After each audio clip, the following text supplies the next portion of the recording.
Hello, my name is Bob Bryant. I am an 82-year-old retired dentist.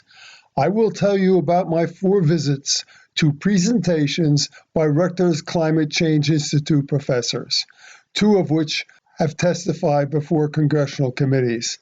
I have experienced 5 climate changes during my life, some which affected me significantly so that I never forgot them. There is good news, however.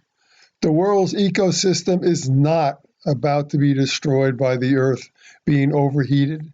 Carbon dioxide is not a pollutant as claimed by Al Gore. Carbon dioxide is good and is an essential element in photosynthesis and thereby necessary for life to exist on Earth. The United States is doing an excellent job in cleaning up the environment. Our rivers, lakes, and air are far cleaner than 50 years ago. More needs to be done. Climate change is a deliberate misnomer. Everyone knows there is climate change. What more aptly describes the theory is what the proponents called their theory until about 15 years ago. That is, the global warming theory. At that time, there had been no global warming for 5 years, and that embarrassment prompted them to ask their friends in the liberal media and at the Weather Channel to stop referring to the theory as global warming and use the term climate change instead. There's bad news affecting your prosperity if the climate change people get their way. The climate change theory is the greatest hoax ever perpetrated on Americans and the world. The climate change proponents at Rutgers and universities throughout the country receive government grants, speaking fees, and trips around the country and the world, paid for by the students and taxpayers. The government has spent hundreds of billions of dollars on climate change. They want to spend trillions. We are faced with an incredible dilemma in which the government is willing to impoverish its citizens based on the false theory of climate change. A hidden tax called inflation is the method with which Americans would be impoverished. In 1960, we could buy a U.S. postage stamp for 3 cents. Now it costs 47 cents. We could fill our grocery cart for $20. Now, $20 will only buy a few items in the bottom of the basket. When I was earning $20,000 a year, a patient said I was greedy because I raised my fees. He left my dental practice despite my explanation that my costs were rising. If I had never raised my fees, I would have been earning $20,000 a year when I retired, well below the poverty rate.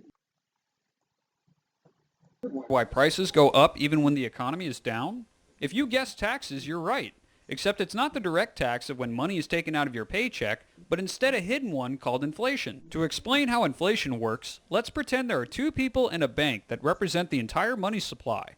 John has $1,000, Jane has $1,000, and the bank has $1,000 for a total of $3,000 in its entire money supply.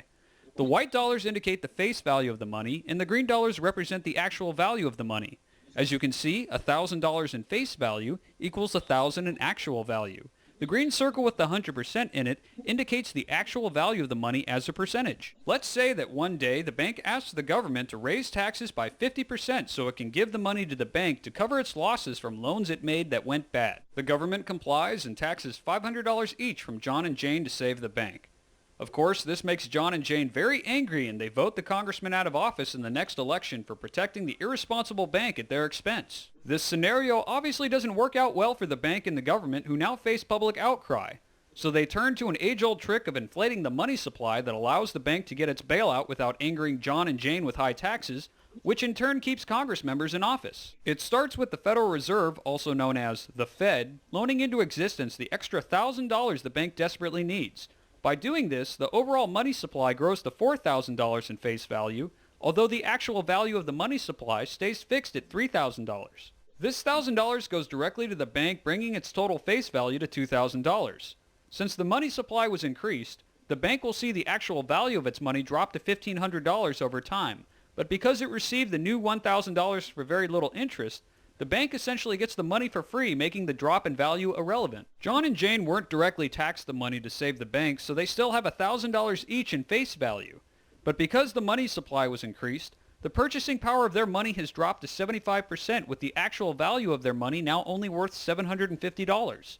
The drop in value hits John and Jane much harder than the bank because they actually work for the money as opposed to having it given to them by the Fed. Next thing you know, the bank needs even more money and the Federal Reserve loans into existence another $2,000, increasing the total money supply to $6,000, which is double from what we had originally. This new batch of money again goes directly to the bank to prop up its balance sheets, with its $4,000 now only being worth $2,000. John and Jane are again hit with the consequences of doubling the money supply, finding themselves working twice as hard to afford the same things they once bought for half the money only a short while ago.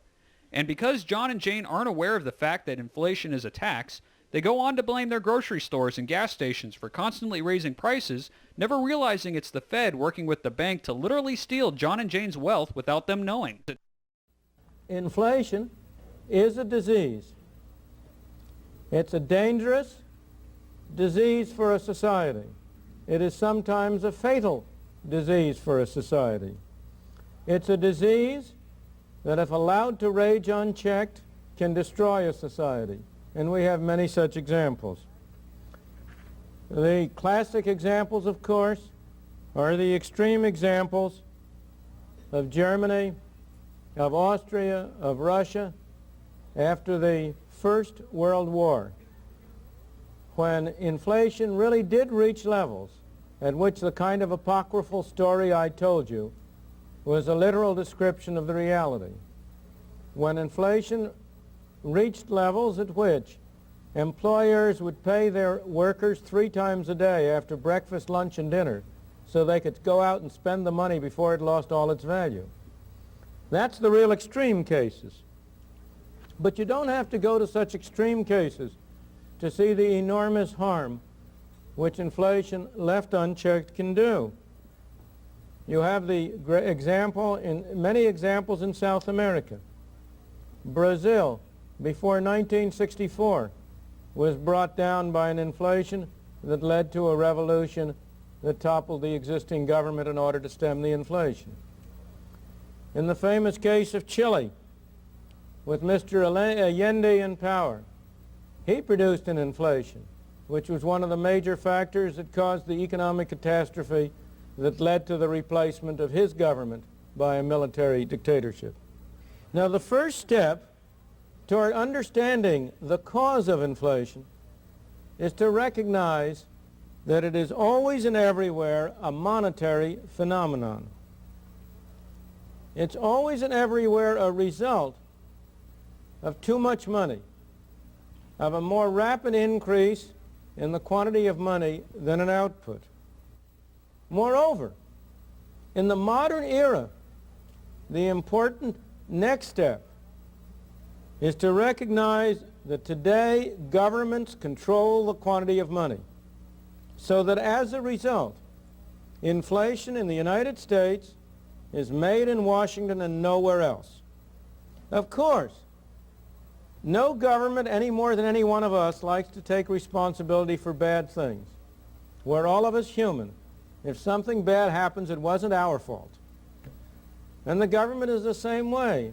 So it doesn't accept responsibility for inflation. If you listen to people in Washington talk, they will tell you that inflation is produced by greedy businessmen, or it's produced by grasping unions, or it's produced by spendthrift consumers, or maybe it's those terrible Arab sheiks who are producing it. Now, of course, businessmen are greedy. Who of us isn't? Trade unions are grasping. Who of us isn't? And there's no doubt that the consumer is a spendthrift. But none of them produce inflation, for the very simple reason that neither the businessman, nor the trade union, nor the housewife has a printing press in their basement on which they can turn out those green pieces of paper we call money. Only Washington has that printing press, and therefore only Washington can produce inflation. I just want to settle for once and for all the point that inflation is a monetary phenomenon. There has never in history been an inflation that was not accompanied by an extremely rapid increase in the quantity of money. There has never in history been an extremely rapid increase in the quantity of money without an inflation. But in order to persuade you of this quickly and with a minimum waste of time, I have brought a few pictures along to show you that will graphically illustrate the proposition about the relation between money and inflation. And I'd like to, if we can start with the first of those slides now. Maybe you can make out that there are two lines on that chart. That chart is for the United States, and it covers the 13 years from 1964 through 1976. And one of those charts, the solid line, is the quantity of money per unit of output. And the other line, which is a dashed line, is the consumer price index. And I may say that the quantity of money that's plotted there is the quantity of money for a year ending 6 months before the price index. So that you are not, there's nothing funny about that. And you can see that the two lines are almost indistinguishable. Now, I've got a segment of 13 years up there, but if I had a segment of 100 years, the relationship would be the same way throughout the whole of that period. Will we have an inflation like Brazil? Our current debt is approaching $20 trillion, and the climate change proponents want to fight climate change and spend trillions. I see an incredible inflation in the making when these bonds come due. Those bonds that represent our debt will come due. People will want to be paid. The government can't possibly pay it with money they have because they don't have the money. We are in essence bankrupt, and so they will have to resort to inflation, the hidden tax. In the Mesozoic era, when animals thrived on Earth, carbon dioxide, shown in purple here, was 7.5 times greater than it was today, right here. The temperatures were approximately twice as great. I've tried to illustrate this by drawing this line through here from today back to there. You can see it's almost twice as much.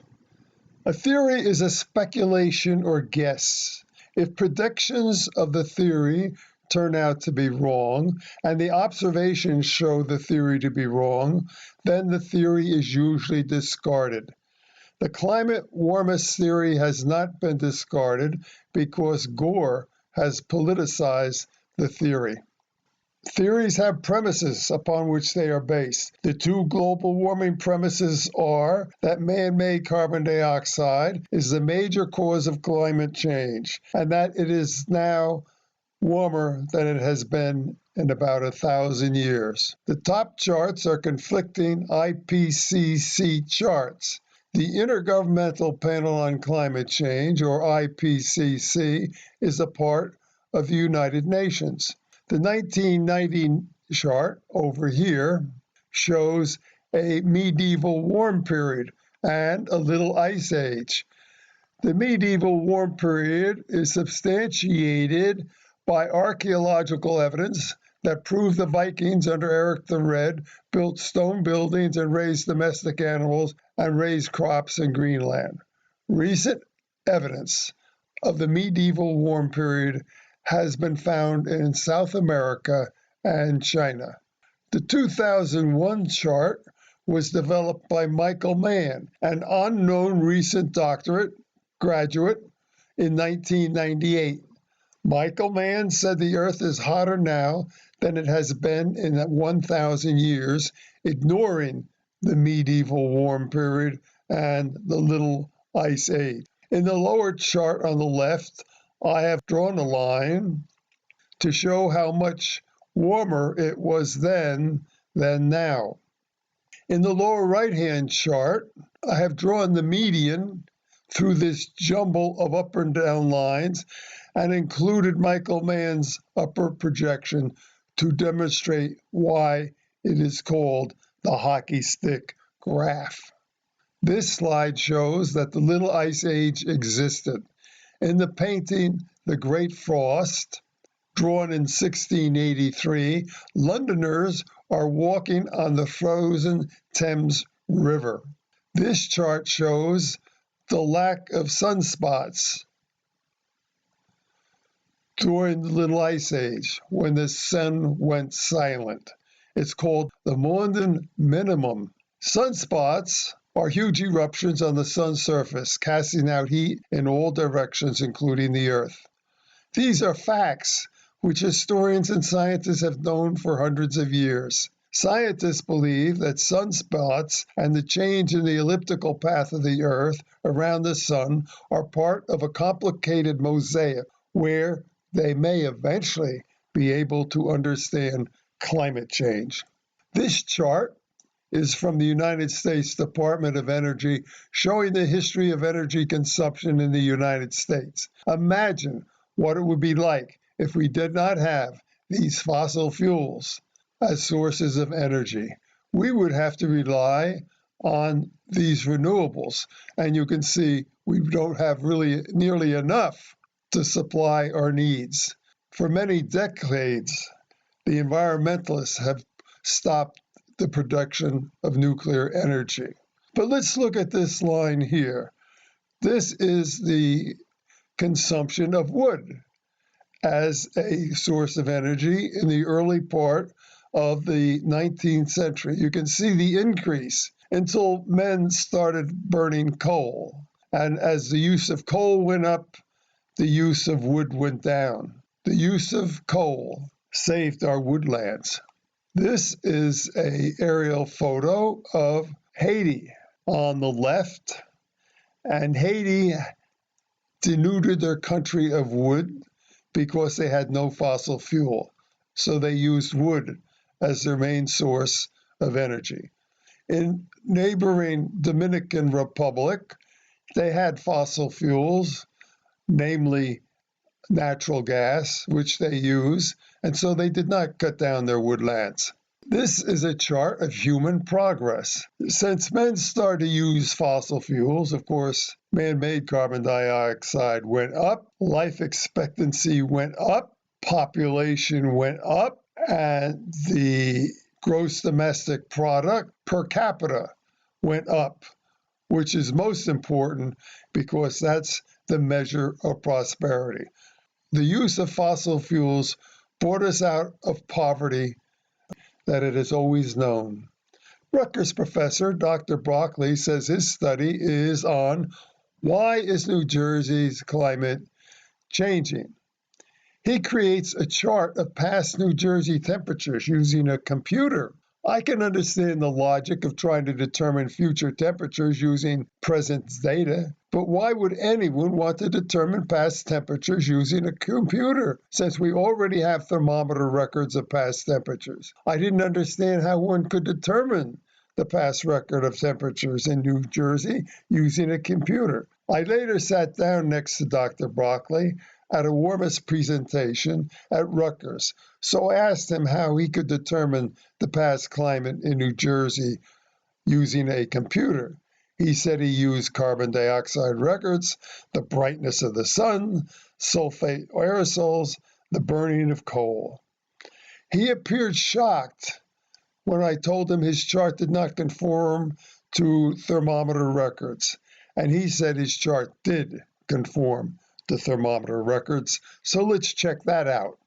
But first, since Dr. Broccoli lists man-made carbon dioxide is the main cause of warming in the United States, we need to look at this chart showing the dramatic rise in carbon dioxide since the 1960s throughout the world to understand Dr. Broccoli's chart.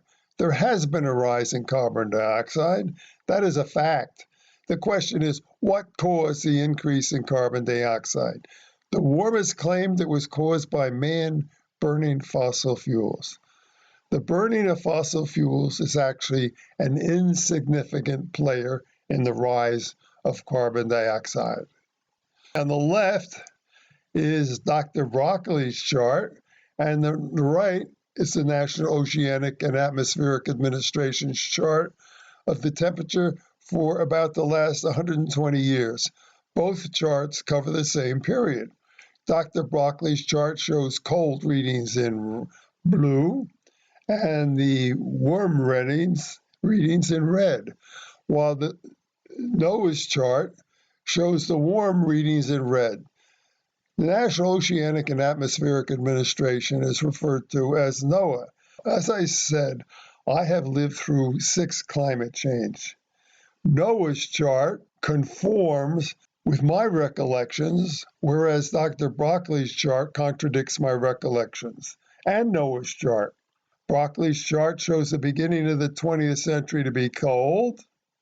NOAA's chart shows it to be warm.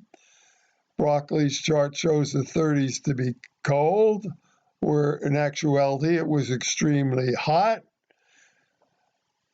Broccoli's chart shows the 40s to be hot, where it was cold. And Broccoli's chart shows this century to be hot, extremely hot, whereas it has been cool. Now, the first climate I remember was in the 1930s. When I was a young boy, it was so hot, I would frequently go inside to take a shower in order to cool down. This is the Environmental Protection Agency's chart showing the United States Annual Heat Wave Index, which confirms NOAA's chart and my recollection. The highest New Jersey temperatures ever recorded was 110 degrees Fahrenheit in July of 1936, shown in green. Here is a trivia statistics. The only time a Major League Baseball game was canceled due to heat was in 1936.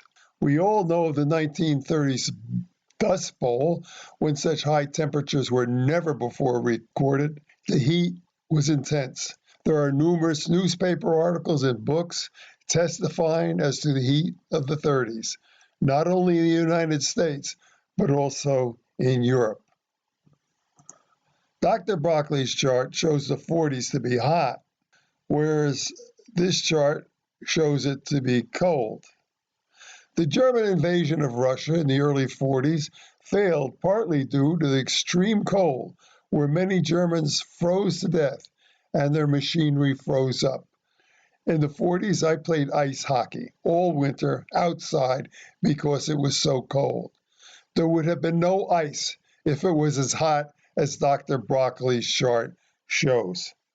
This is the rink upon which I played ice hockey. It was called Dickerson's Pond. We were serious. We had a rink, we had lights, and we had uniforms. We also had a league. When I was a junior in high school, I hoped to play on the senior team. Up till then, I had played on the junior team. But the ice never formed because it got warm in the 50s, as you can see here. I was extremely disappointed. My hockey playing days ended. During the 60s, right here, there was a drought in New Jersey. The scientists said New Jersey was going to be semi-arid like the Southwest.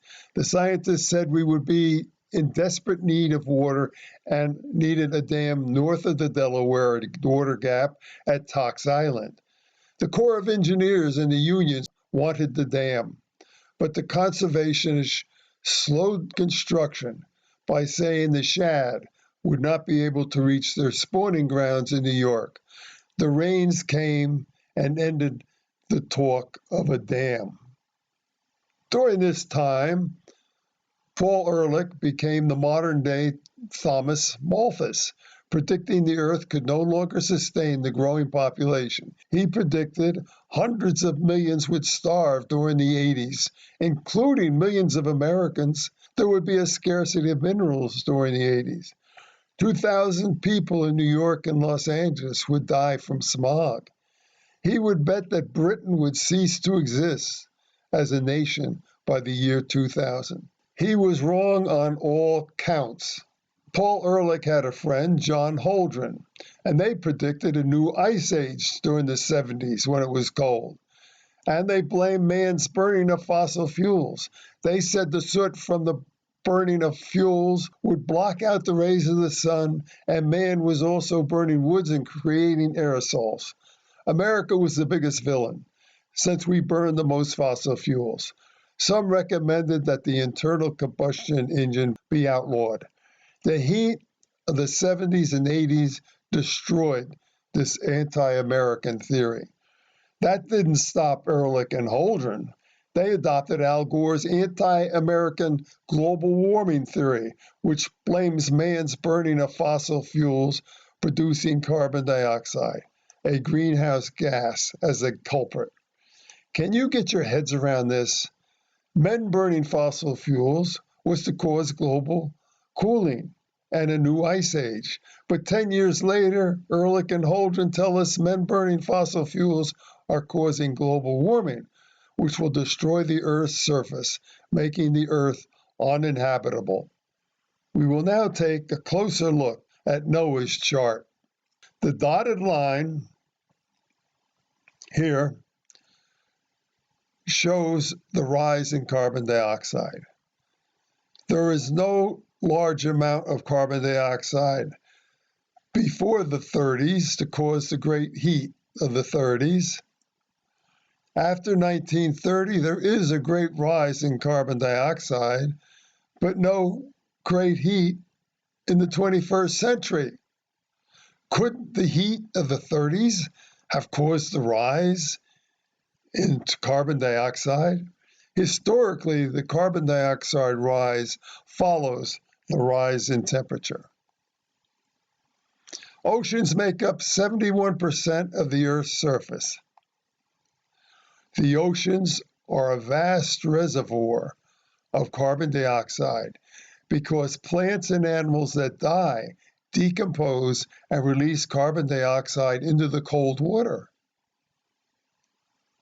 Cold water doesn't release the carbon dioxide. It was hot in the early part of the 20th century and extremely hot in the 30s. The heat from the sun came down and slowly penetrated this very deep ocean into the depths and eventually warmed up this cold water and released the carbon dioxide into the atmosphere.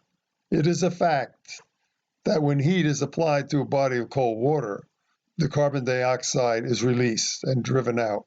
Roger Revelle, a respected professor at Harvard, told students in his course that he was investigating whether the burning of fossil fuels produced enough carbon dioxide to have an effect on global temperatures. Al Gore, a young political science major, was in that course. He received a D, and with his sparse knowledge, eventually wrote the book Earth in the Balance. In his review of Gore's book, In the Balance, and admiring Scott Peck, calls Gore's book a brilliantly written, prophetic, even holy book, and writes about salvation. Gore establishes the reality of a crisis primarily by rhetorical devices. He repetitiously refers to a grave crisis, destruction of the Earth's surface, catastrophe at hand, etc. Gore penned these words 25 years ago. Look outside. If the Earth's surface destruction was a catastrophe at hand, we should see a lot of brown rather than the lush green of a healthy environment, which I observe on this beautiful June day in New Jersey. Gore gets out of his private jet into his limo, which goes to his oceanside home, apparently unconcerned about burning fossil fuels or rising sea levels.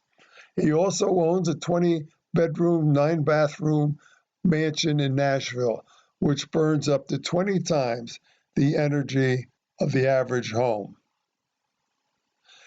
You know Dr. Michael Crichton as the author and producer of Jurassic Park, ER, and many other books and movies. He was a Democrat and friend of Al Gore. He graduated summa cum laude from Harvard. He went on to get his medical degree from Harvard.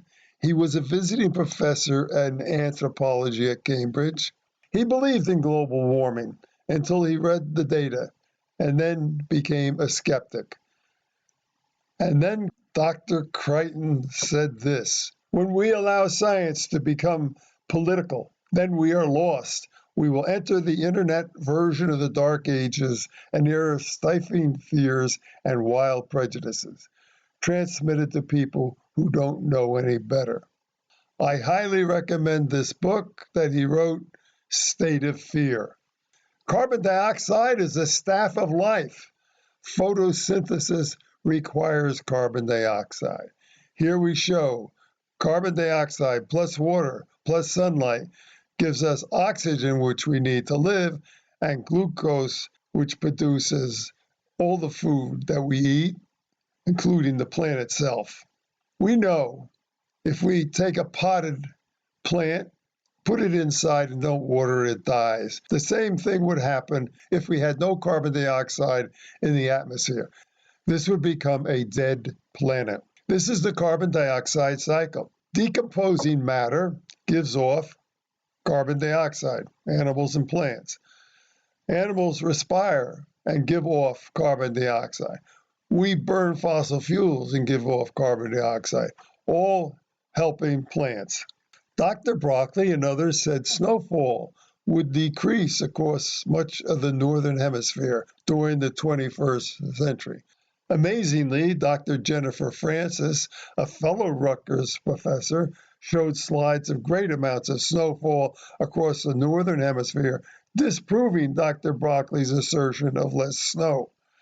Perhaps she did this in defense of her own failing theory of the rapidly melted Arctic sea ice, which I'll explain shortly. Did she receive more grant money for the invention of this new theory? She's already received over $1,300,000 in grant money since 1998. And there are thousands of these people throughout the country receiving grants. So we have snow in Europe, in Russia, and really deep snow in Japan. This is Dr. Francis's rapidly melting Arctic sea ice melt slide.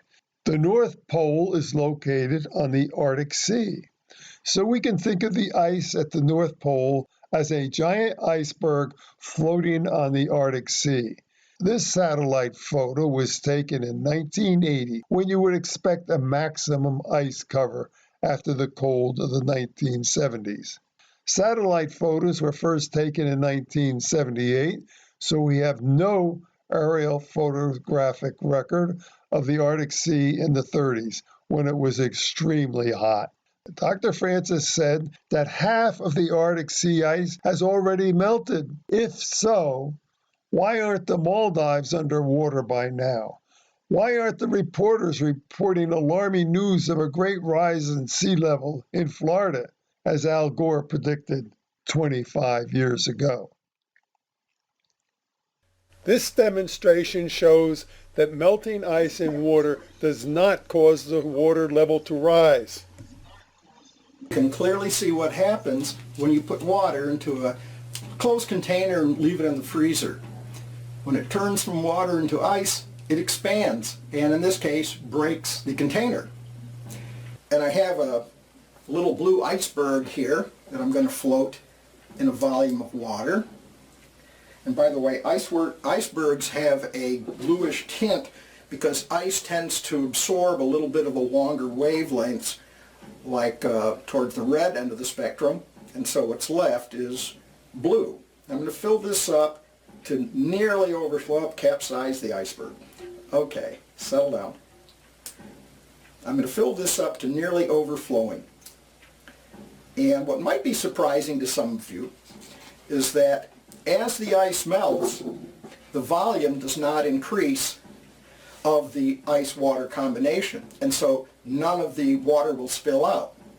And that makes sense if you realize that as the water melts, its density increases because it's turning back into liquid water.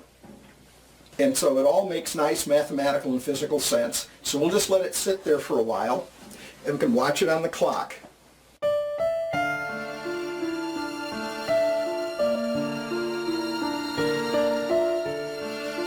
Water is the only material that occurs naturally on Earth in all three forms: gas, liquid, and solid.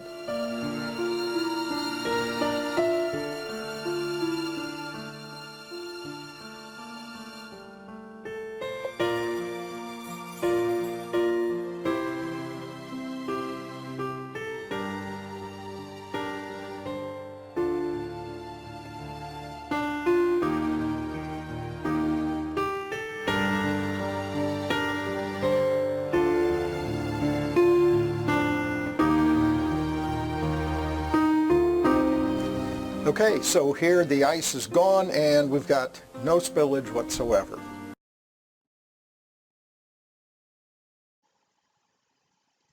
In 2010, cryostat satellite technology was developed using sonar technology to measure the depth of the Arctic ice, enabling science the ability to determine the total volume of ice.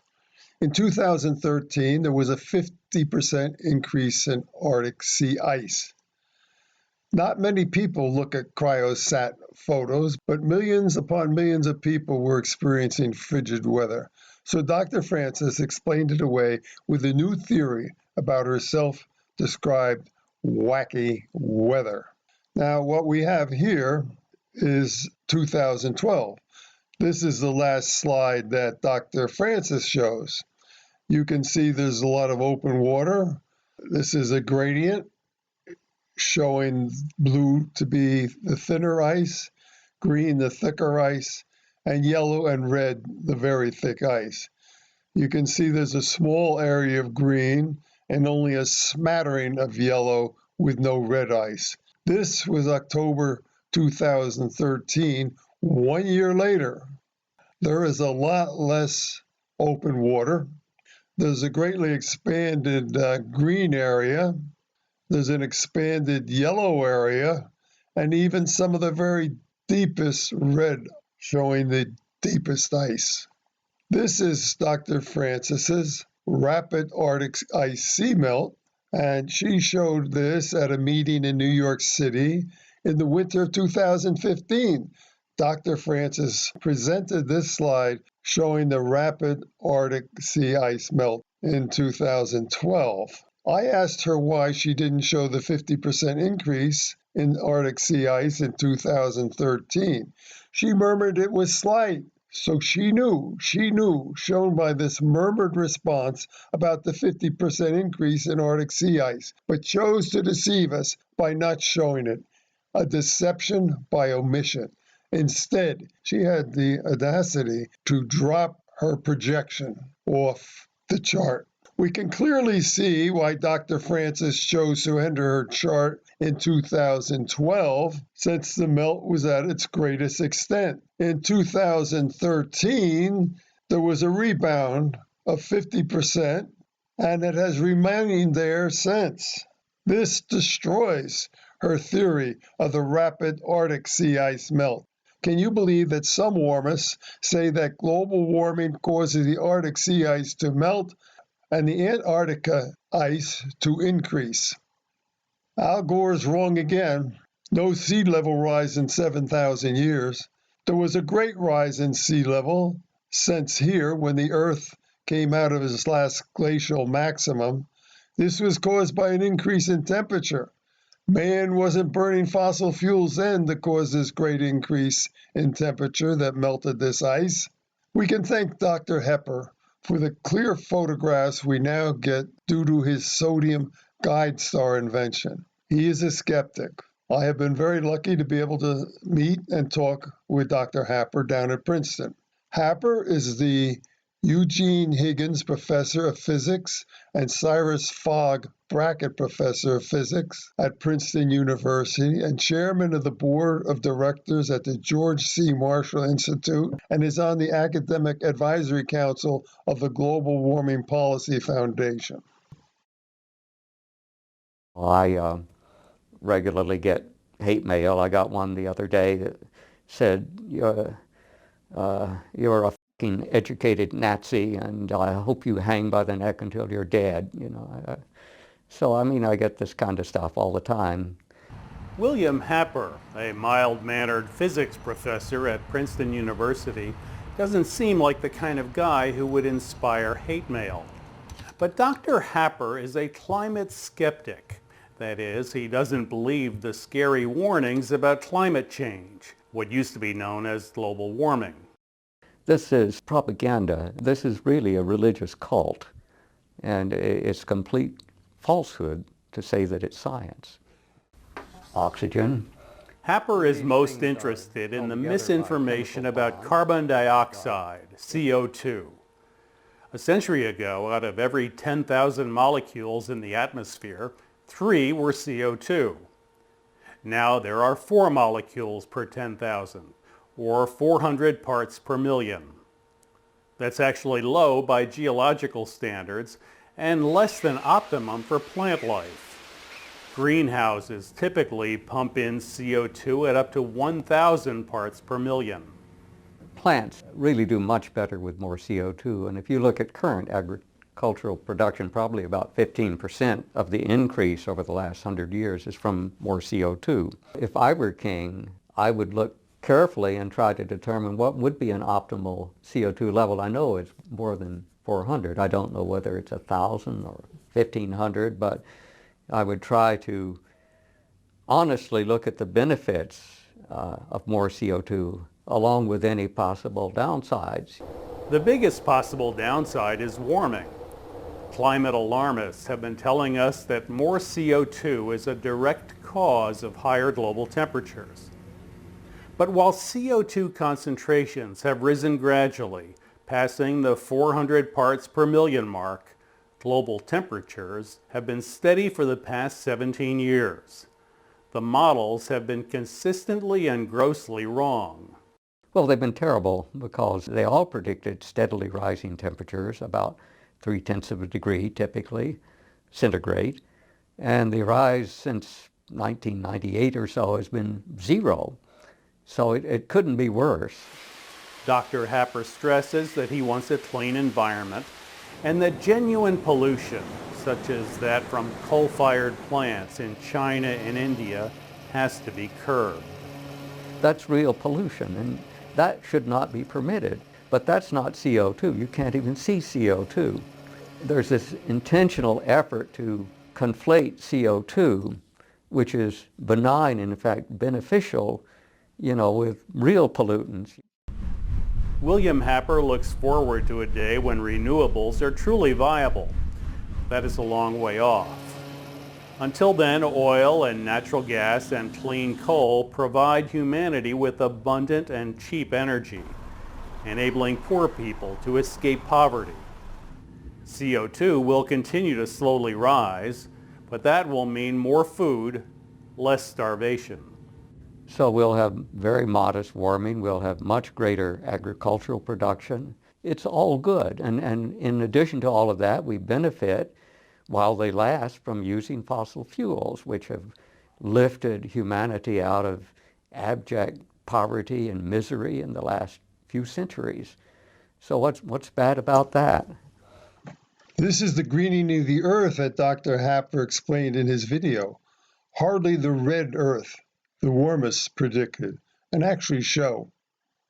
Professor Dyson thinks the computer-generated models being used to predict long-term climate consequences are flawed because scientists have too little information about many of the variables that must be taken into account. Dr. Fred Singer, professor emeritus at the University of Virginia, calls carbon dioxide an insignificant greenhouse gas. This top chart shows the greenhouse gases, and the most significant of all is water vapor. 95% of all greenhouse gases is water vapor. In fact, the warmists hardly ever mention it, if at all. They talk about carbon dioxide like that's a major greenhouse gas. What Dr. Singer has done in the second chart, he's taken out water vapor, and he has these 4 remaining here. And of the 4 remaining, carbon dioxide is the most significant, but of that, 97% is natural, not man-made. A liberal British judge said an inconvenient truth could not be shown to British schoolchildren because it is not based on any scientific view. Yet we allow this to be shown to our American children, which could easily scare them. About 12 years ago, there was a scandal called the ClimateGate scandal.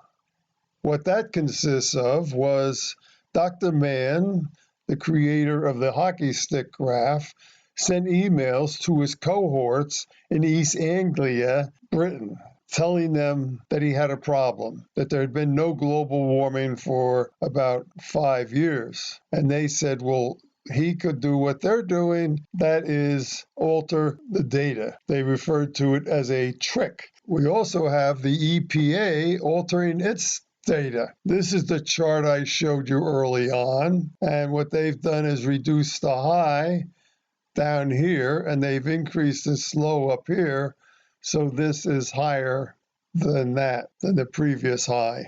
Why should we care? The government is spending tens of billions of dollars to combat global warming. They will spend trillions. We are increasing our national debt and taxes to pay for this. Our students are being taught false science in order to promote a big, powerful government. Our professors are being corrupted in order to get government grants, speaking fees, and career advancement. With restrictions placed on fossil fuels, our food bills, our fuel bills, and our electricity bills will increase. I witnessed World Bank representative Stefan Halligate's presentation at Rutgers in April of 2015. Mr. Halligate is with the World Bank in France. He told us that impoverished children around the world were at a greater risk from climate change, and he appealed to our pity, showing pathetic slides of huddled slum children. He then made a pitch for a carbon tax, saying it would be very small and people wouldn't notice it. So I went home and found this video on my computer, and I removed this clip. This is a recording of Halligate in Holland. Estimates that the gap between what we invest today and what we should invest to do that is between $1 and $1.5 trillion per year. After seeing that video, I checked into the UN, and these are excerpts from UN President Jim Yong Kim's speech. They're going to transform the way we live for generations. He says climate change is a fundamental threat to development in our lifetime. Manage our economies to achieve zero net emissions before the year 2000. They want a binding language so the nations can't get out of it, and individual country contributions. That means the United States would give more because we're the greatest culprits, according to them. The goal of the Paris Agreement is economic transformation. Here's the President Kim. He's sitting next to IMF Chief Christine Lagarde. And she said, this is the right time for a carbon tax. And she wants to strengthen global economic governance. Banker David Rockefeller is the grandson of John D. Rockefeller, founder of the Standard Oil monopoly, which was broken up by trustbuster President Theodore Roosevelt. Realizing he couldn't control of the banks in the United States by himself, John D. Rockefeller teamed up with J.P. Morgan and others to form a cartel to control the banking industry. And his grandson has said this in his memoirs. Some even believe we are part of a secret cabal working against the best interests of the United States. One world, if you will. That's the charge. I stand guilty, and I am proud of it. David Rockefeller was behind getting Maurice Strong appointed to control the IPCC. And this is what Maurice Strong said. isn't the only hope for the planet that the industrialized nations collapse. Isn't it our responsibility to bring that about? Now, this man was a socialist from Canada, and he retired to China with his wife. Now, John Holdren is President Obama's science advisor, and he co-authored the book Ecoscience with Paul and Ann Ehrlich. In that book, they said forced abortions and mass sterilization might be used. Undesirables by law needed to exercise reproductive responsibilities. He said a transnational planetary regime, in other words, world government, should assume control of the global economy and also dictate the most intimate details of Americans' lives using an armed international police force. Under my plan of a cap and trade system, electricity rates would necessarily skyrocket. Even, regardless of what I say about whether coal is good or bad, because I'm capping greenhouse gases, coal power plants, natural gas, you name it, whatever the plants were, whatever the industry was, they would have to retrofit their operations. That will cost money. They will pass that money on to consumers. Presidents Herbert Walker Bush, President Bill Clinton, and President George W. Bush all refused to sign an agreement for the United States to curb the burning of fossil fuels. President Obama is eager to sign the agreement over the objections of the Senate, despite the Senate's constitutional power to ratify or deny treaties. Remember that Albert Einstein said it took only one person to present one fact to prove his theory of general relativity to be wrong, and his theory would be discredited. Man-made carbon dioxide is the main driver of global warming. False. Warming increases follows increases in carbon dioxide. False. The hockey stick graph is true historically. False. We can predict the climate 100 years from 1990. False. Couldn't even predict it for the next 20 years. Man-made carbon dioxide is a threat to the planet. False. When a theory's premises and their predictions are shown to be wrong, a theory is usually discarded. The reason the global warming theory has failed to be discarded are threefold. Al Gore politicized global warming with his movie An Inconvenient Truth. The government is giving billions of dollars annually to university professors to study the effects of global warming.